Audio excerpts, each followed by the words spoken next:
for Dan Bilzerian. Again means to people like jenniferkings02, Dan Bilzerian, Jake Shields, etc.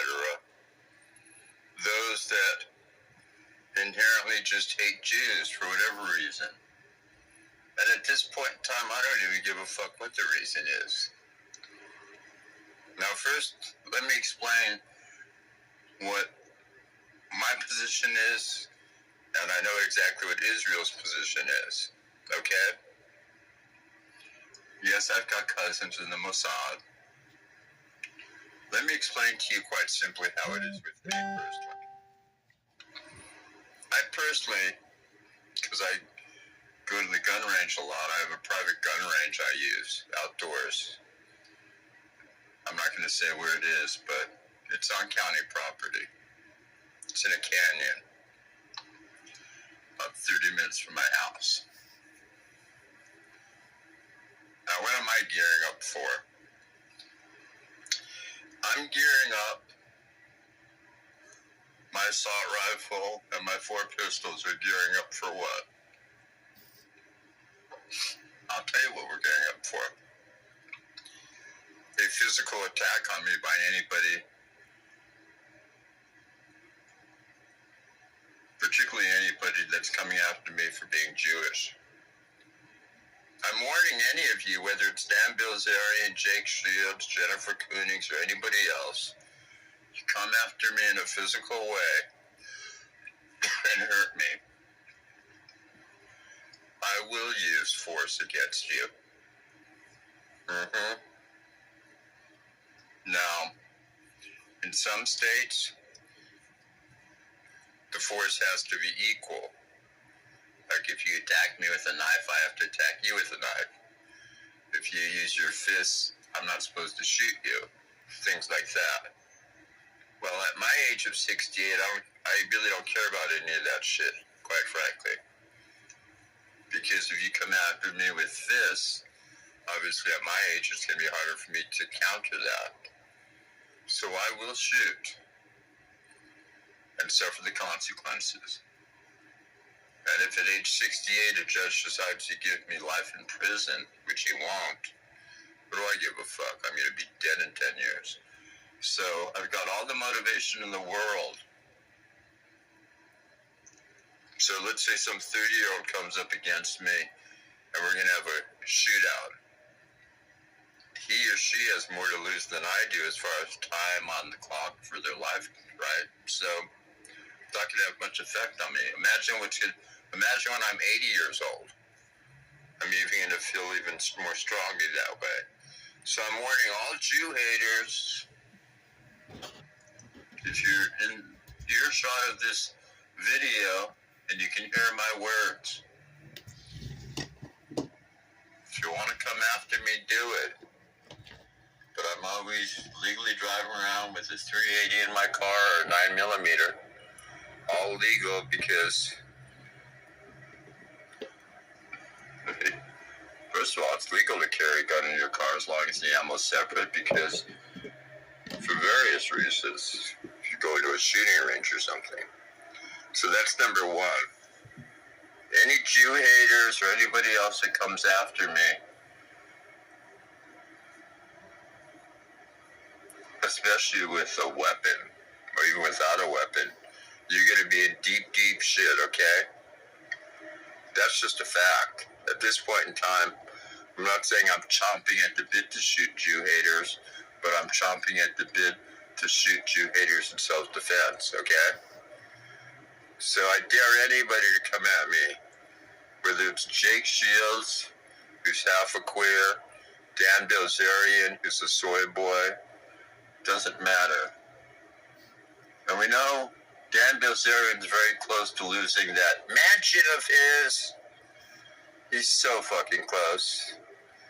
All the feds have to do, and they've proven their case against her. The feds already have proven the case against the father. They wouldn't have taken it this far.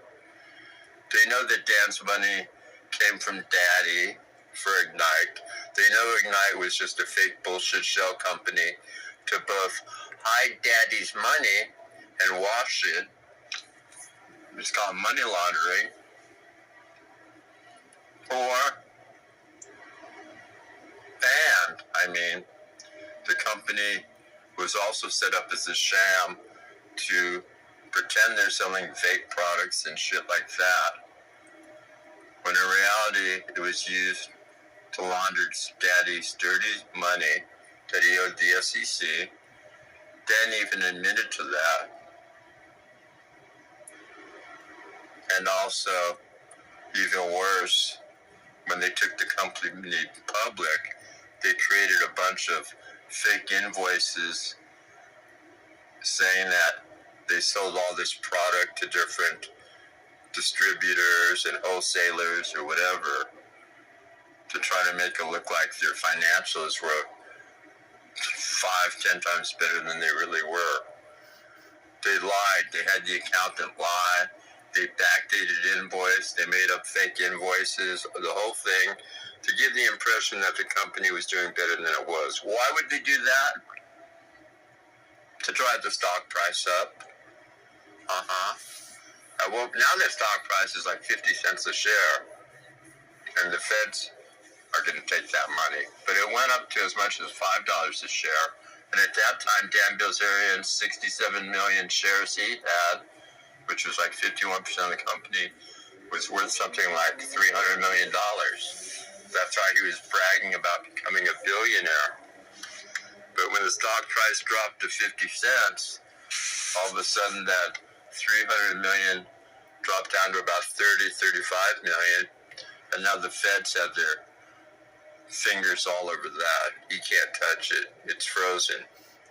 So they're going to take that 35 million, and then they're going to take the other 30 million that's also frozen, that represents the other half, that's 65 million.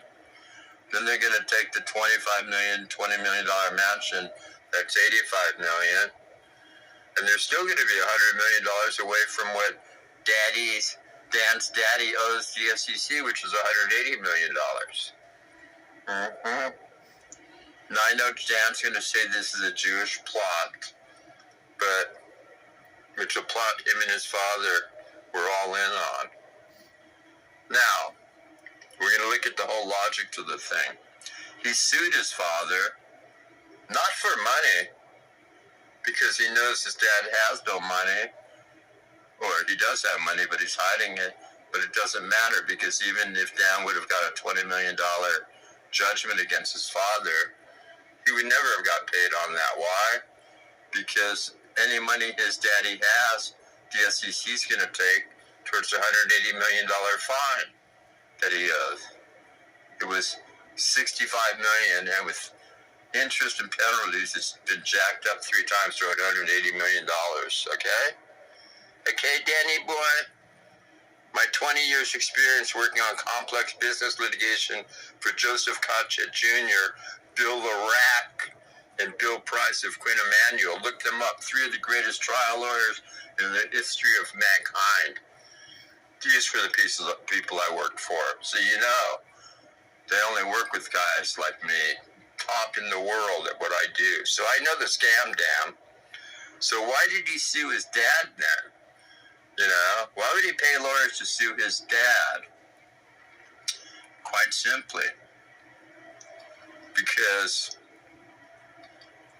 the feds already had his dad's emails and communication with Danny Boy and their accountant, Scott Rolliter, whatever his name was, about how the money was transferred. They had all that shit, okay? They looked at Dan's tax returns and saw that it didn't reflect his lifestyle, you know? Because he claimed to make money off gambling, but you know damn well, he said he made $50 million one year in poker games. He's supposed to report that income. All the feds have to do is look on his tax return and see how come there's no $50 million here. See, none or very little of his money was that he won, quote unquote, from playing poker was ever put on his tax return. Why? Because he never really won the money off playing poker, so that's a lie. And even if he had, he wouldn't have put the full amount of money because he would have had to pay taxes on the money. Dan, these are illegal games. And you notice how he said these games were all private games?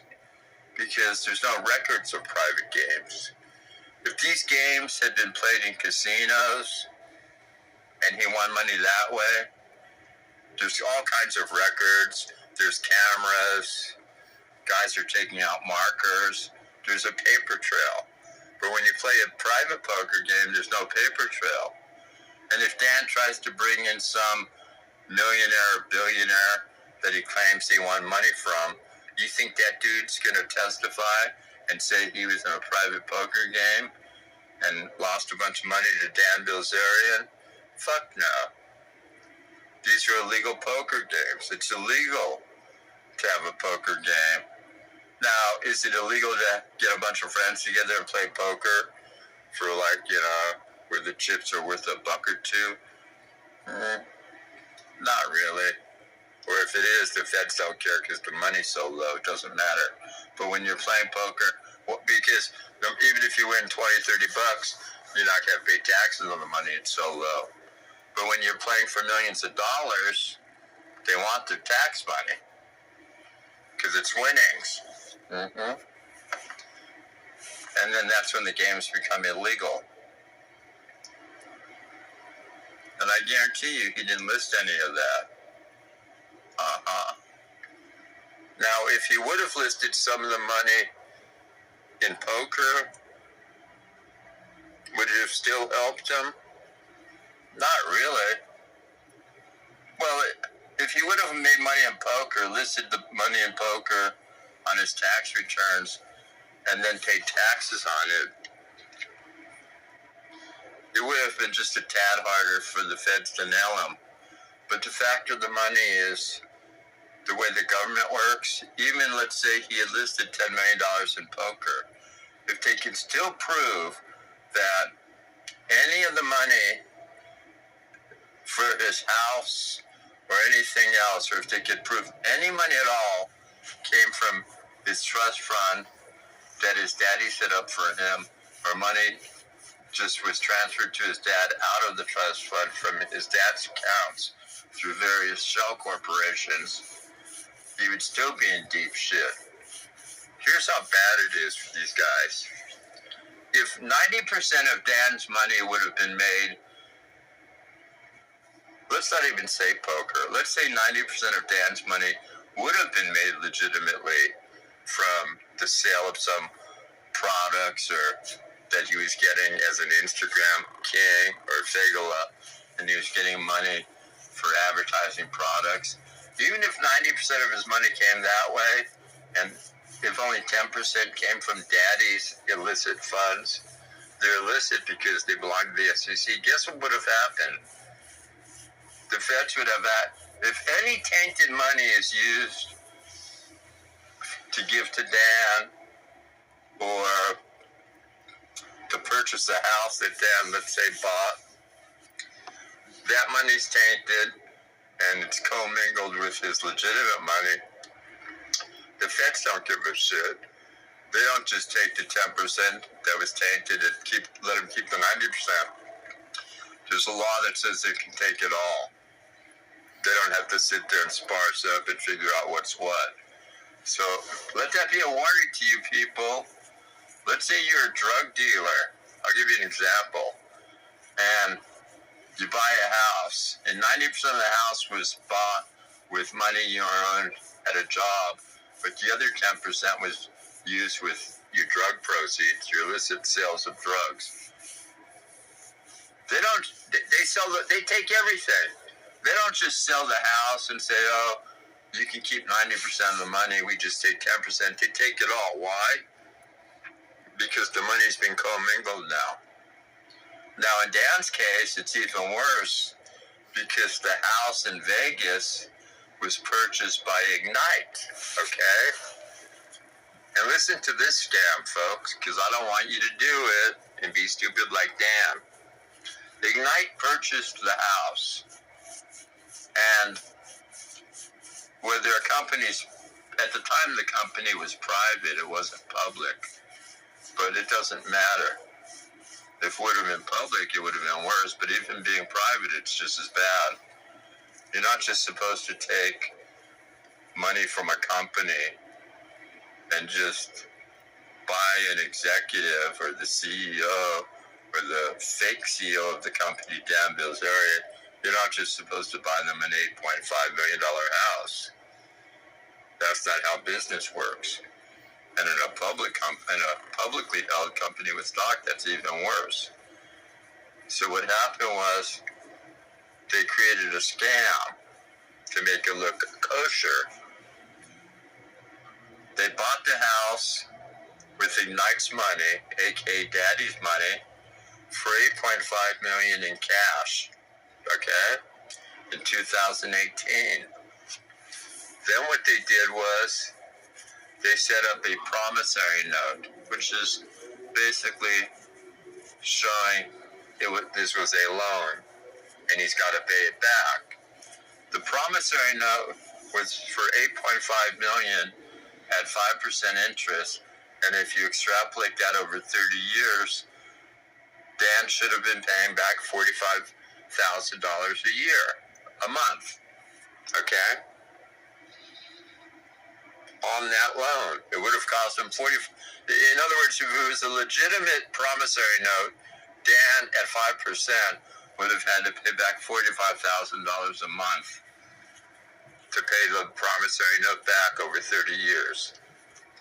But that cheap motherfucker didn't want to do that. So what did they do? Him, and he claims he doesn't know any of this, but he's bullshit.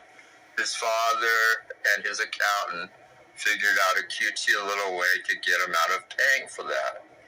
What they did was, see, when the house was bought by Ignite, it was put into an LLC that Dan Bilzerian owned. So, to keep him from having to pay the $35,000 a month back, and it really should have been $45,000, but to keep him paying any of the money back, they created this fake lease agreement where it made it look like Ignite was renting the house back from Dan and allowing him to live there, which makes absolutely no sense at all.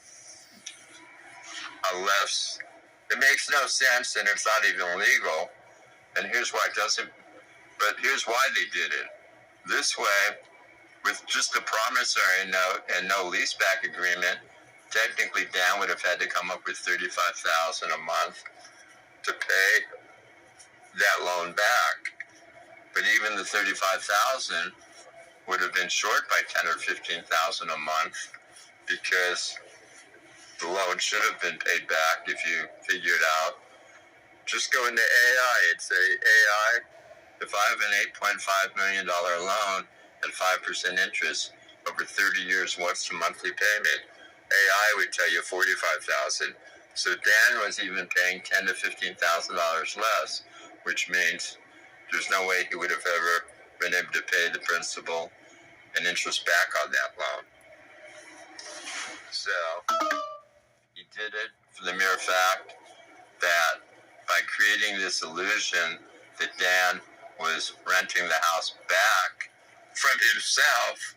Wait, Ignite buys, look at this, look at the scam. Ignite buys the house, puts it in Dan's name, and then instead of Dan having to pay the promissory note back at $35,000 or even $45,000 or any money at all, they create this fake lease agreement, making it seem like Ignite's leasing the house for Dan. So this way, it makes it look like we gave him the promissory note, loaned him the money. Now we have a lease agreement, and he's paying us back $35,000 a month on the lease agreement. None of that was true. The promissory note was bullshit, and the lease agreement was bullshit, right, Dan? And he claims to know nothing about this. Yet I can figure all this shit out. That's the truth. And to add insult to industry, to add insult to injury, is that the word? This cocksucker actually then, since it was leased, started writing all this shit off as taxes. Like he's the owner of the house. Ignite's the one that loaned him the money to buy the house. And now Ignite is leasing the house back from him. And Dan's writing all these, the mortgage on the house, the depreciation, and all the rock walls and paint fields and all the other shit off on his taxes to save a few $1 million. What a scam. It wasn't enough that they faked the promissory note in the lease agreement. That's bad enough. But then they went ahead and wrote all the shit off on the house. Like, well, there was no mortgage because he paid cash. But the depreciation they wrote off and any expenses for the paintball field and everything else. And the Feds reviewed these tax returns. So, in legal jargon, we call that double dipping. That's what we call double dipping. What a scammer. And then Dan pretends, I don't know what went on. Really, dude? Here's a 45-year-old alpha male, and he's signing his tax returns, and he sees that there's a Schedule C on there, writing a bunch of shit off, and none of that draws suspicious to his ass. Of course it does. So what does he do? He sues his father, not for any money, because he knows even if he won $20 million judgment against his father, which he wouldn't have ever won, there's no way he would have ever got that money, because he would have just been listed as another creditor with a judgment up against his father and wouldn't have been able to collect on it. Why? Because any money that the government finds his dad has to go pay the government off first, and he owes him $180 million. So Dan would have never gotten paid on from his dad. So you're saying, why would you sue your father? You only usually sue people if they have the money to pay you. There's lots of times people want to sue people, but they have no money. So even if you could win a case, you know how many times I've been involved in lawsuits or potential lawsuits where people were wronged by somebody and wanted to sue somebody, but they couldn't sue them? They could, but the reason they didn't is because they had no money. That's the main reason. But in Dan's case, he was suing not for the money because he was aware of this. He did it for two reasons. To distance himself from his father, to make it look like, look, I wasn't involved in this. I'm suing my own father. That's number one. But the reason he was suing his father is because he was trying to sue to get his company back so that he could be the real CEO in charge. So it was a combination of that. And Dan claims he didn't know what his father was doing and the scams his father was pulling. Then he's lying about being a 45-year-old alpha male. If he's that fucking stupid, he's the one that signed the tax returns. So now what happens is, since the house was bought with money that was tainted and should have gone to pay off the SEC, the house is listed in the indictment against his father. And it's already listed there on the last page under asset forfeiture. So they're going to take that house. Once in October, they prove, as soon as they prove Dan's father's guilty of wire fraud and all kinds of other shit, guess what? They can immediately start seizing the house. Literally. They're already setting it up to be seized. And they can seize his guns, his planes, and his cars too. Because at that point, they're going to realize that anything Dan purchased was bought with either money that was transferred to him from shell companies his father owned into Ignite, given to him directly, or part of his trust fund. But all that money can be traced back to Paul Bilzerian's illegal gains from stock parking. That's why Dan's Jew hatred is off the chart. That's why his Jew hatred knows no bounds. Because he knows he's fucked. Dan. And that's why he tried to sell the house. Only nobody's going to buy a house. First of all, he can't sell it to anybody who's going to finance the house. Because anybody that does that is going to check the title. Because there's not a title company in the world that'll let a house be sold.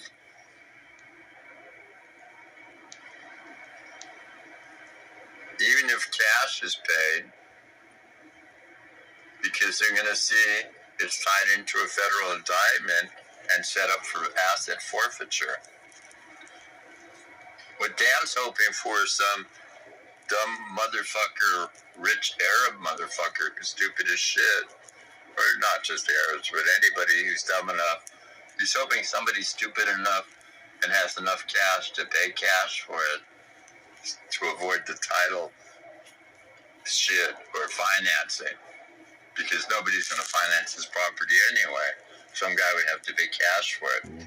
That's why the house is off the market now.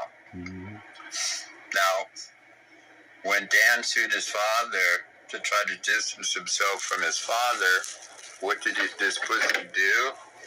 He laid out the whole story about how Dan's father was really in charge. Don't forget, his dad owed money to the SEC. His father was his father was banned by the SEC for ever running a business again. Okay? Especially a public business. Probably even a private business. Who knows? But any business he would have started and made money off of, all that money should have gone to the feds. I think he's only paid the feds. I think they took their Tampa Bay home 10, 20 years ago, whatever. And I think his dad's only paid the feds about $500,000 on the $180 million he owes. So we want our money, Dan. So that big fish tank, that big custom 200-gallon or whatever, 100-gallon fish tank with the sharks that he's always filmed in front of in his Las Vegas property, that's gone, boy. Everything's gone. The house is going to be gone. The cars are going to be gone. The $60 million or so that's left in Ignite stock at 50 cents a share, it's going to be gone. So when you add all that up, the government's probably going to be able to collect about $100 million, almost half of what Dan's daddy owes. And that's why Dan's Jew hatred is so far off the fucking charts, it's not even fucking funny.